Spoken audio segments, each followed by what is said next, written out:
Sobat Budaya, selamat malam. Salam budaya rahayu. Sih ing Allah rejeki lumintu datan ana rote. Mudah-mudahan rejeki terus mengalir tanpa ada surutnya.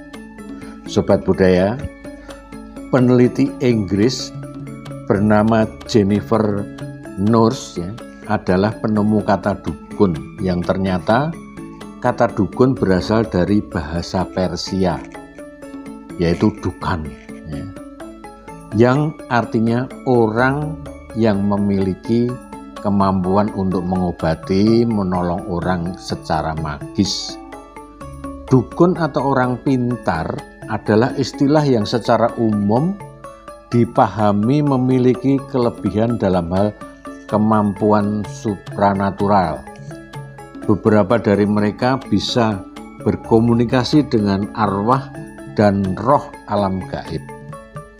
Mereka membantu masyarakat menyelesaikan masalah penyakit, gangguan sihir, kehilangan barang, kesialan dalam hal usaha, dan lain-lain.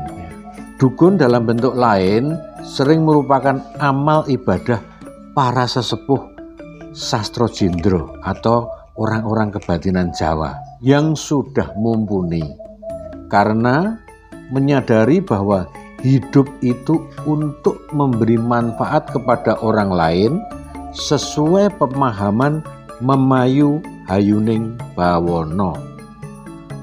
Konotasi negatif yang muncul dari istilah dukun hanya anggapan oportunistik saja, ya.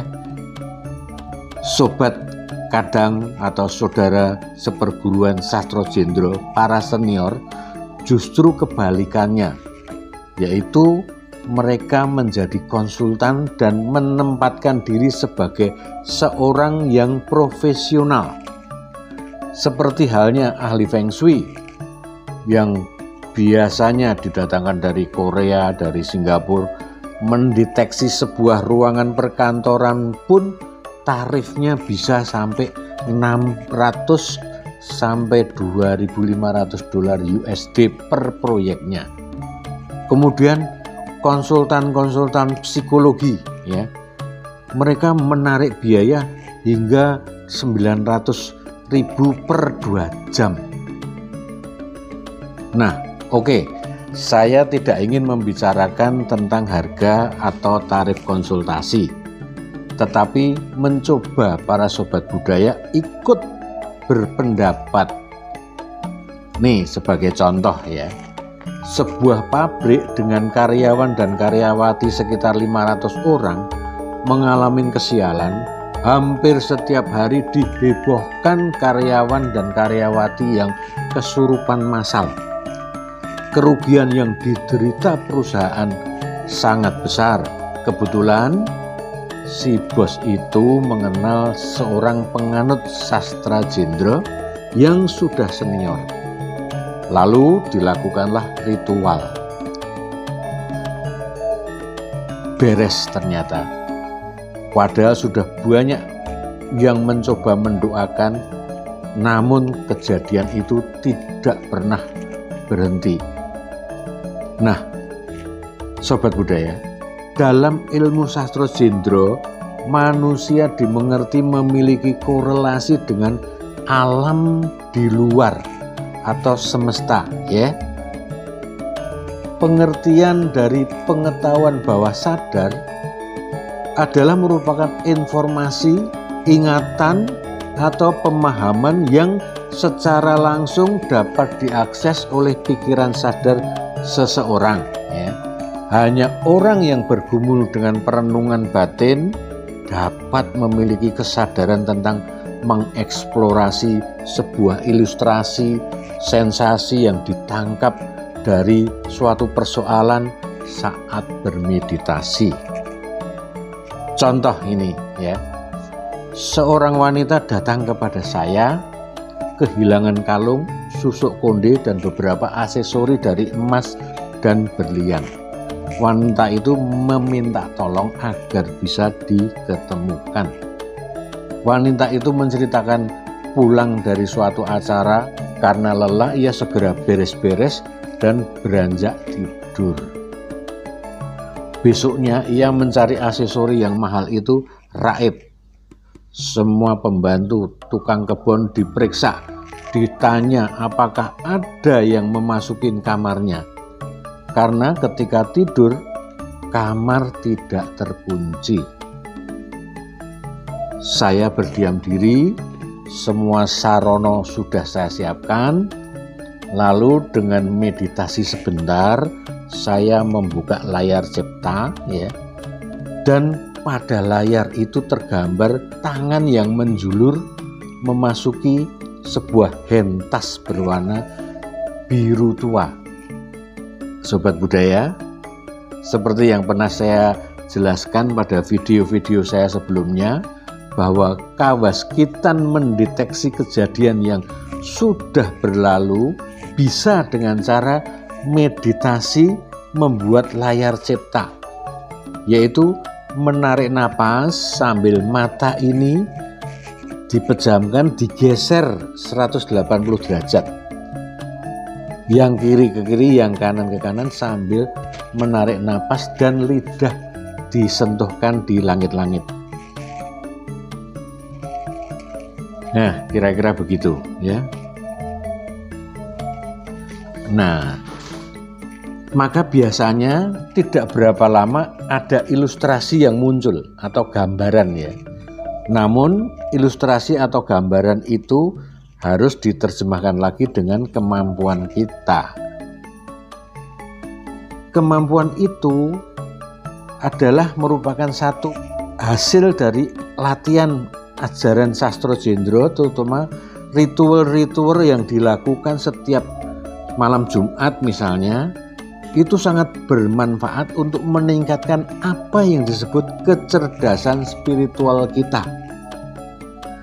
Banyak penelitian di bidang psikologi telah membuktikan bahwa bawah sadar dapat memainkan peran penting dalam perilaku dan persepsi manusia.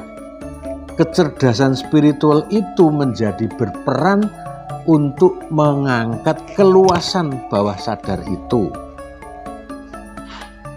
Fakta seperti ini muncul dalam konteks spiritual dan metafisika, di mana orang paham tentang kesadaran atau koneksi manusia dengan alam semesta secara lebih luas berdasarkan adanya bukti-bukti empiris seperti clairvoyant misalnya, atau peramal, meramalkan informasi tentang masa depan yang tidak dapat dijangkau oleh panca indera atau juga pengetahuan-pengetahuan konvensional.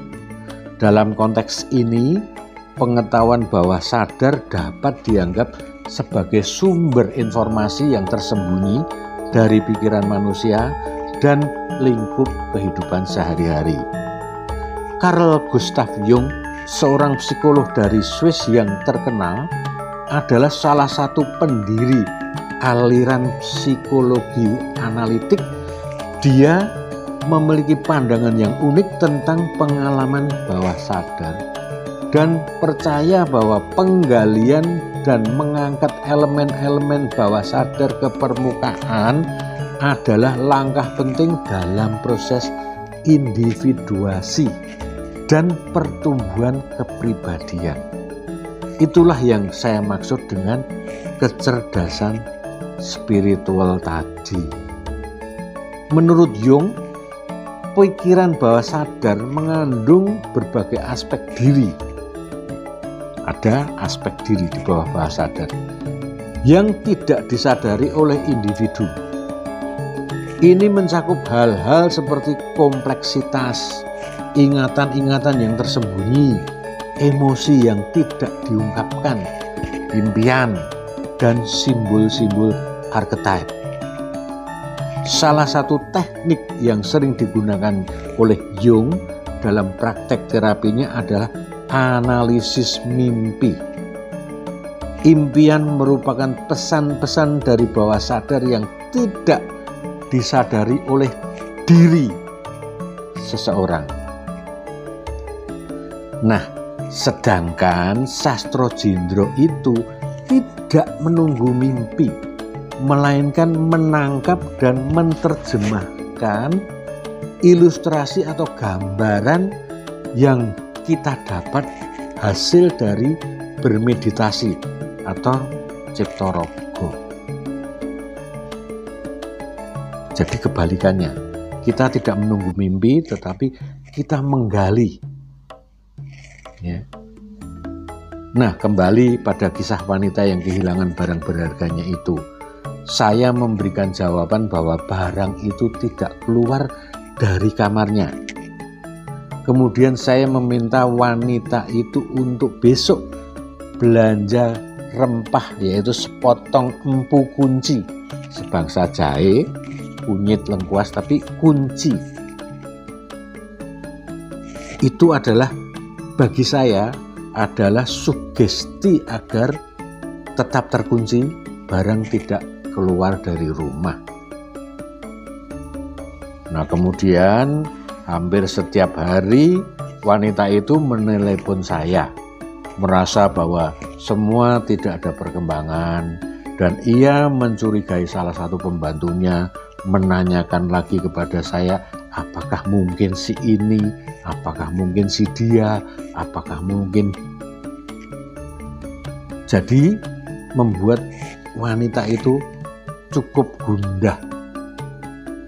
Tetapi hari kelima wanita itu menelpon bahwa semua perangkat perhiasan itu sudah ketemu, berada di sebuah hentas yang lain yang berwarna biru tua, yang juga tergantung di kamar itu.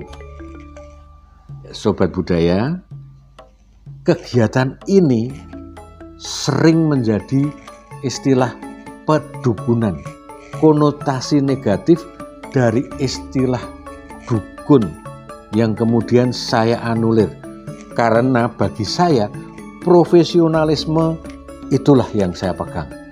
Ajaran Sastro Jendro Hayuningrat Pangurating Diyu bertujuan tercapainya keharmonisan, kesempurnaan hidup, merupakan suatu dukun kemasyarakatan, bagian dari ibadahnya. Itulah penganut Sastro Jendro Hayuningrat Pangurating Diyu. Sampai jumpa di video berikutnya. Monggo di-share ke teman-teman. Salam budaya, Rahayu.